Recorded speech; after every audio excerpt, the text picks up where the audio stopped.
Hello दोस्तों, नमस्कार। दोस्तों, Madhya Pradesh state second grade सामाजिक विज्ञान की तैयारी करने वाले विद्यार्थियों के लिए वीडियो बहुत ही ज़्यादा इंपॉर्टेंट है। और आज के इस वीडियो में हम इतिहास से संबंधित टॉप मोस्ट प्रश्नों को लेकर आए हैं, जो कि सन 2000 से लेकर 2023 तक की विभिन्न परीक्षाओं में आए हुए हैं। तो आइए शुरू करते हैं। प्रसिद्ध इतिहास लेखक अल बरूनी का वास्तविक नाम क्या था? तो दोस्तों, अल बरूनी का वास्तविक नाम क्या था दोस्तों? तो इसका अबू रेहान मोहम्मद था दोस्तों। ठीक है, आगे देखिए आप। अनंत वर्मन द्वारा निर्मित लिंगराज मंदिर कहाँ पर है? देखो दोस्तों, दो प्रश्न इसमें सोल्व हो जाएंगे आपके। ठीक है, देखो पहली बात तो लिंगराज मंदिर का निर्माण किसने करवाया था? तो ये अनंत वर्मन ने करवाया था।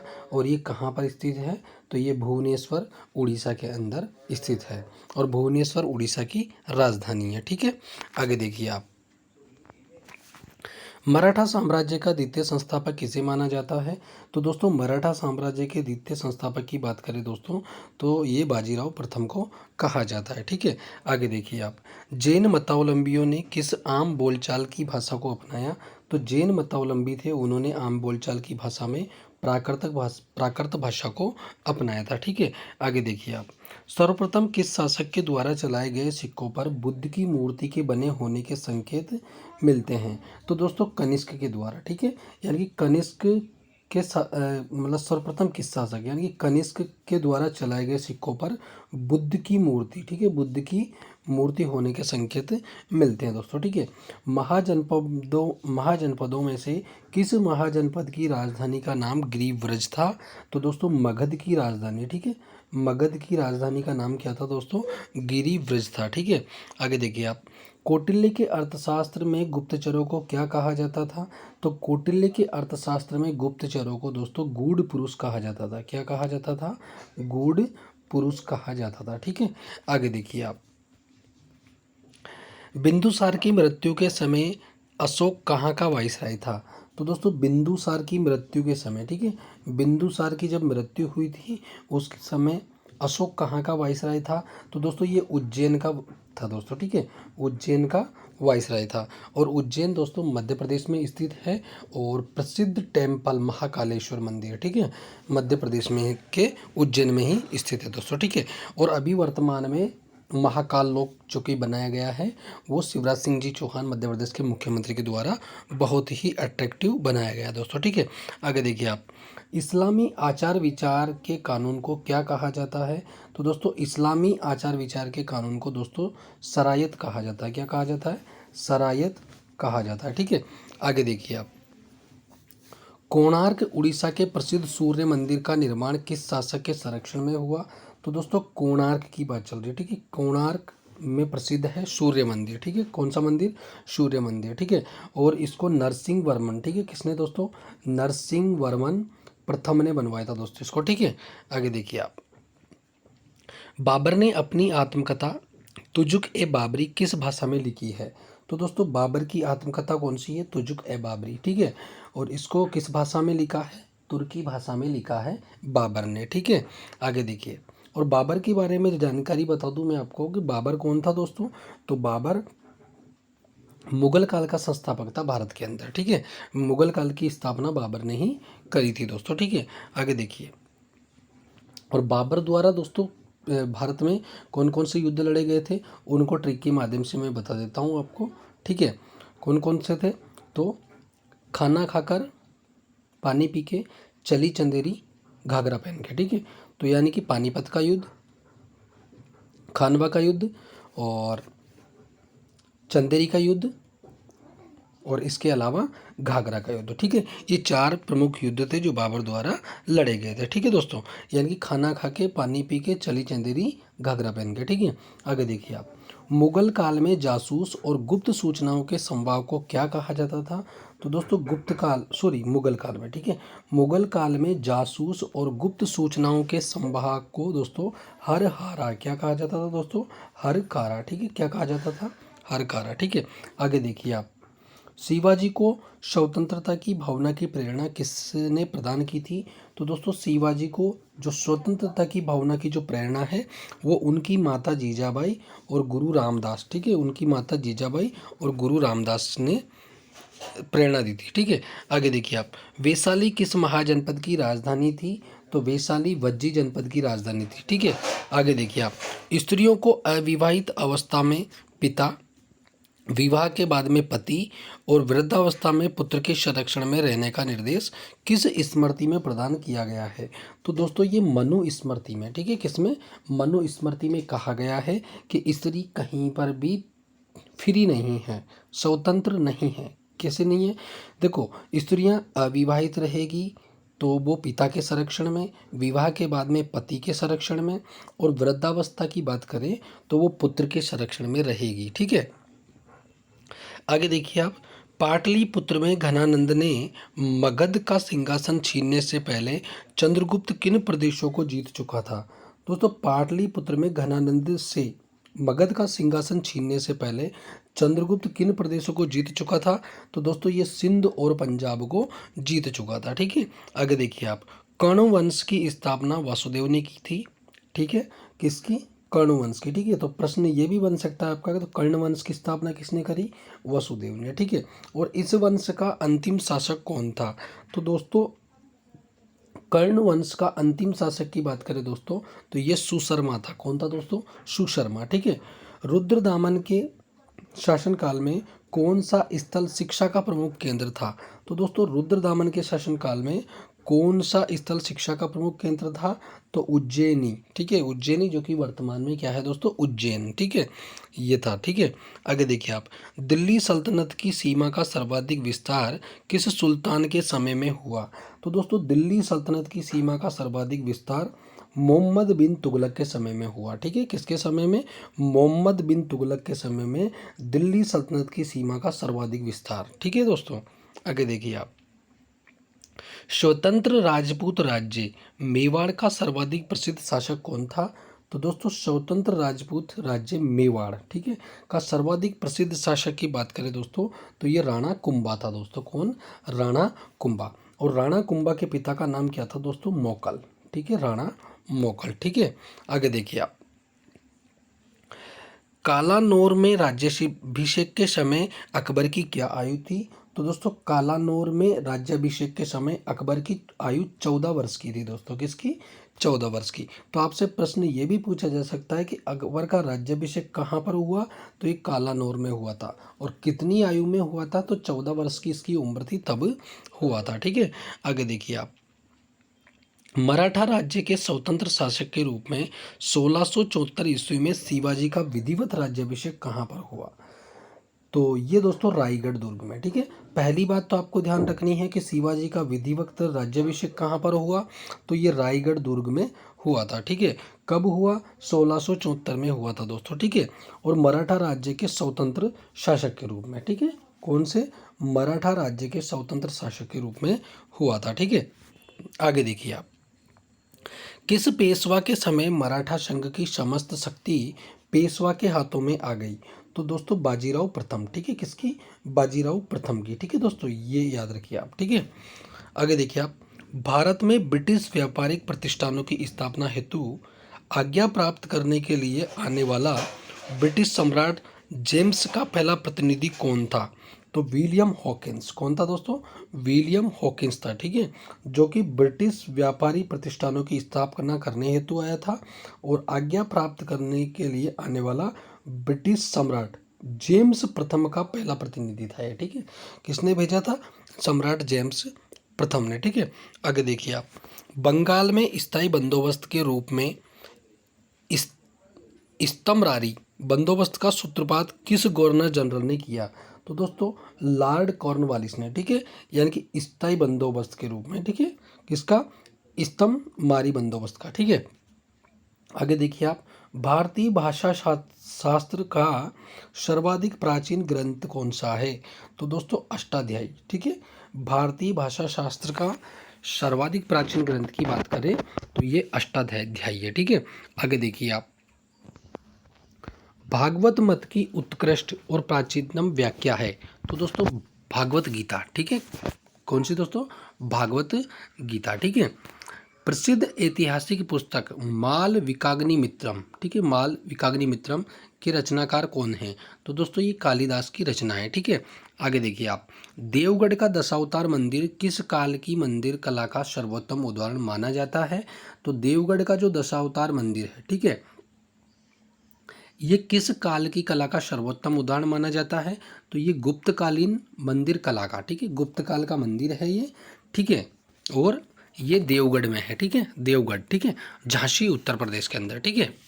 आगे देखिए आप, दिल्ली का अंतिम हिंदू शासक कौन था? तो दिल्ली का अंतिम हिंदू शासक की बात करें दोस्तों तो ये हेमू था। कौन? हेमू, ठीक है, हेमू, यानी कि ह से हिंदू और ह से हेमू, ठीक है। अवध का अंतिम नवाब कौन था? तो दोस्तों अवध का अंतिम नवाब वाजिद अली शाह। कौन था दोस्तों? वाजिद अली शाह, ठीक है। आगे देखिए आप, ब्रिटिश सम्राट जेम्स ने अपने प्रतिनिधि के रूप में विलियम हॉकिंस को किस प्रयोजन से भारत भेजा? देखो यही प्रश्न अभी ऊपर करके आया अपन, यही प्रश्न दूसरी तरह से घुमा के पूछ लिया। तो दोस्तों इसको किस लिए भेजा था? ब्रिटिश प्रतिष्ठानों की स्थापना करने के लिए, ठीक है। तो ये उत्तर देख लीजिए इसका, भारत में ब्रिटिश व्यापारिक प्रतिष्ठानों की स्थापना हेतु आज्ञा प्राप्त करने के लिए। किसने? जेम्स प्रथम ने, ठीक है, यानी कि जेम्स, जो सम्राट जेम्स थे, उन्होंने भेजा था किसको? विलियम हॉकिंस को भेजा था भारत में, ठीक है। आगे देखिए आप, प्रसेनजीत किस महाजनपद का एक विख्यात शासक था? तो दोस्तों प्रसेनजीत की बात करें दोस्तों तो ये कौशल महाजनपद का, किसका दोस्तों? कौशल महाजनपद का एक विख्यात शासक था, ठीक है। आगे देखिए आप, प्रसिद्ध शासक हर्षवर्धन किस राजवंश से संबंधित था? तो दोस्तों प्रसिद्ध शासक हर्षवर्धन ये थानेश्वर के पुष्यभूति राजवंश का, किसका दोस्तों? पुष्यभूति राजवंश से संबंधित था, ठीक है। आगे देखिए आप, तैमूर लंग ने किसके शासनकाल में भारत पर आक्रमण किया? तो दोस्तों तैमूर लंग की बात चल रही है, ठीक है। तो तैमूर लंग ने तुगलक वंशी, ठीक है, तुगलक वंश के नासिरुद्दीन महमूद शाह, ठीक है, नासिरुद्दीन महमूद शाह के समय के शासनकाल में भारत पर आक्रमण किया था, ठीक है। आगे देखिए आप, आर्यों की भाषा संस्कृत थी एवं आर्यों के समय समाज में कौन कौन से वर्ण थे? तो दोस्तों आर्यों की भाषा क्या थी? संस्कृत थी, ठीक है। और इस समय समाज में ब्राह्मण, क्षत्रिय, वैश्य और शूद्र, ये 4 वर्ण थे, ठीक है। आगे देखिए आप, मौर्य सम्राट अशोक का राज्याभिषेक कहाँ पर हुआ था? तो दोस्तों सम्राट अशोक के राज्याभिषेक की बात करें दोस्तों तो ये पाटलिपुत्र में हुआ था, ठीक है। आगे देखिए आप, किस प्राचीन भारतीय शासक को 100 युद्धों का विजेता माना जाता है? तो दोस्तों किस भारतीय शासक को 100 युद्धों का विजेता कहा माना जाता है? तो दोस्तों समुद्रगुप्त को। किसको दोस्तों? समुद्रगुप्त को 100 युद्धों का विजेता कहा जाता है दोस्तों, ठीक है, समुद्रगुप्त को, ठीक है। आगे देखिए आप, सोलंकी वंश के किस शासक के शासनकाल में महमूद गजनबी ने सोमनाथ मंदिर पर आक्रमण किया था? तो भीम प्रथम ने। किसने दोस्तों? भीम प्रथम ने। ये दोस्तों एसएसटी का पेपर सन 2018, ठीक है, 2018 एमपी टेट में भी पूछा जा चुका है, ठीक है। तो सोलंकी वंश के किस शासक के शासनकाल में महमूद गजनबी ने सोमनाथ मंदिर पर आक्रमण किया था? तो ये भीम प्रथम के काल में, ठीक है। आगे देखिए आप, नूरजहां की स्थापत्य कला की महत्वपूर्ण कृतियां थी। तो दोस्तों नूरजहां, ठीक है, नूरजहां की स्थापत्य कला की महत्वपूर्ण कृतियों की बात करें दोस्तों तो इसने 2 महत्वपूर्ण स्थापत्य कला के काम किए हैं, जिनमें दोस्तों एक तो जहांगीर का मकबरा और दूसरा एतमादौला का मकबरा, ठीक है, ये नूरजहां ने बनवाए थे, ठीक है, जहांगीर का मकबरा और एतमादौला का मकबरा, ठीक है। आगे देखिए आप, नंदवंशीय राजा घनानंद ने एक प्रतिभाशाली ब्राह्मण का अपमान किया जो कालांतर में उसके विनाश का कारण बना। उसका नाम क्या था? तो दोस्तों उसका नाम क्या था दोस्तों? वो चाणक्य था। कौन था दोस्तों? चाणक्य। और चाणक्य को ही क्या कहा जाता है दोस्तों? इसको ही कौटिल्य कहा जाता है। और इसका तीसरा नाम क्या है दोस्तों? इसका तीसरा नाम है विष्णुगुप्त। क्या है? विष्णुगुप्त, ठीक है। आगे देखिए आप, बौद्ध शब्दावली में धर्म चक्र प्रवर्तन से क्या निर्देशित होता है? तो दोस्तों क्या निर्देशित होता है ये देख लीजिए आप। तो बौद्ध शब्दावली में धर्मचक्र परिवर्तन से क्या निर्देशित होता है? तो ये बुद्ध का प्रथम उपदेश, क्या दोस्तों, बुद्ध का प्रथम उपदेश निर्देशित होता है। ठीक है, आगे देखिए आप, भारतीय इतिहास में दिल्ली सल्तनत पर 1206 से 1290 ईस्वी तक शासन करने वाले शासकों के वंश को कहा जाता है। तो दोस्तों इसको दास वंश या इसी को कह सकते हैं दोस्तों गुलाम वंश कहा जा सकता है। ठीक है, यानी कि गुलाम वंश के शासकों ने 1206 से लेकर 1290 तक शासन किया था दोस्तों। ठीक है, आगे देखिए आप, एक मुकुटधारी राजा को सदा धर्म की दृष्टि से रहकर शासन करना चाहिए, यह कथन किसका है? तो दोस्तों यह कथन कृष्णदेव राय का, ठीक है, कृष्णदेव राय का कथन है। क्या कथन है?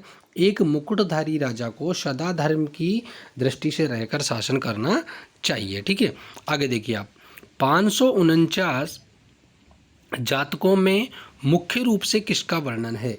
तो दोस्तों इसमें गौतम बुद्ध के पूर्व जन्म की कथाओं का, ठीक है, यानी कि गौतम बुद्ध के पूर्व जन्म की कथाओं का वर्णन किसमें है दोस्तों? 549 जातकों में। ठीक है, आगे देखिए आप, सिंधु सभ्यता के एक स्थल को स्तूप टीला की संज्ञा दी गई है क्योंकि उस स्थल पर कुषाणकालीन स्तूप प्राप्त हुआ है। यह स्थल कहाँ स्थित है? तो दोस्तों यह स्थल मोहनजोदड़ो में स्थित है। ठीक है, आगे देखिए आप, संपूर्ण वैदिक साहित्य को 4 श्रेणियों में विभक्त किया जा सकता है जो उनकी रचना के कारण 4 चरण भी माने जाते हैं। ये 4 श्रेणियां हैं। तो दोस्तों ये 4 श्रेणियां कौन कौन सी है? तो ये संहिता है, ब्राह्मण है, आरण्यक है और उपनिषद है। ठीक है, ये चारों श्रेणियां हैं दोस्तों। ठीक है, यानी कि वैदिक साहित्य को 4 भागों में विभक्त किया गया है। ठीक है, आगे देखिए आप, ऋग्वेद में सर्वाधिक सूक्त किन 2 देवों को संबोधित है? तो दोस्तों ऋग्वेद में बात करें दोस्तों तो जो सर्वाधिक सूक्त है वो 2 देवों को संबोधित है और वो कौन कौन से है दोस्तों? इंद्र और अग्नि। ठीक है, इंद्र और अग्नि को। ठीक है, आगे देखिए आप, सांसारिक दुखों से मुक्ति हेतु बुद्ध ने किस मार्ग की बात कही? तो दोस्तों सांसारिक दुखों से मुक्ति हेतु बुद्ध ने अष्टांगिक मार्ग की बात कही। ठीक है, आगे देखिए आप, जहांगीर ने खुसरो की सहायता करने के आरोप में किस सिख गुरु को फांसी की सजा दी? तो दोस्तों जहांगीर ने गुरु अर्जुन देव को, किसको दोस्तों?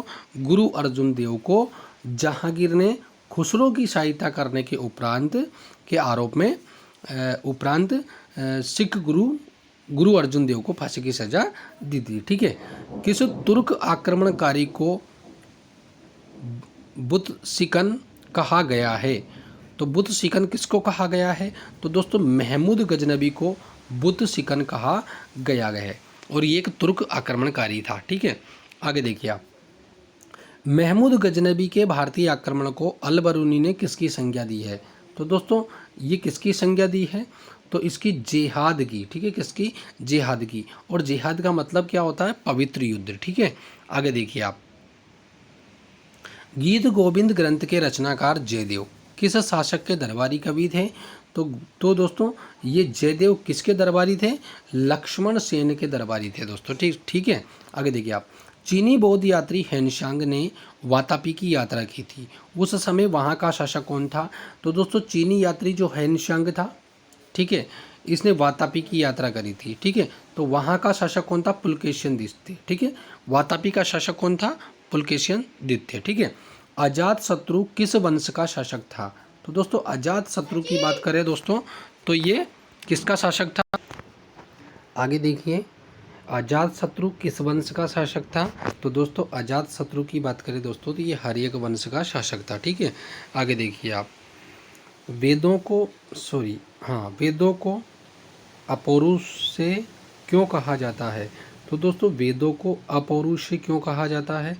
इसका कारण क्या है कि मान्यता के अनुसार इनकी रचना देवताओं द्वारा की गई है, इसलिए इनको क्या कहा जाता है? अपौरुष से कहा जाता है। ठीक है, आगे देखिए आप, अस्तोमा सदगे में कहाँ से लिया गया है? तो दोस्तों अस्तोमा सदगे में की बात करें दोस्तों तो ये ऋग्वेद से लिया गया है। कहाँ से? ऋग्वेद से लिया गया है। ठीक है, राजा को अपनी प्रजा से मुक्ति मिली और प्रजा को अपने राजा से। किसके निधन पर MBM हबीबुल्ला ने इस प्रकार की टिप्पणी की? तो दोस्तों मोहम्मद बिन तुगलक के निधन पर। ठीक है, मोहम्मद बिन तुगलक का जब निधन हुआ था तब ये MBM हबीबुल्ला ने इस प्रकार की टिप्पणी करी थी। ठीक है, आगे देखिए आप, पूर्व मुगल काल में भारत की यात्रा करने वाला इब्न बतूता किस देश का निवासी था?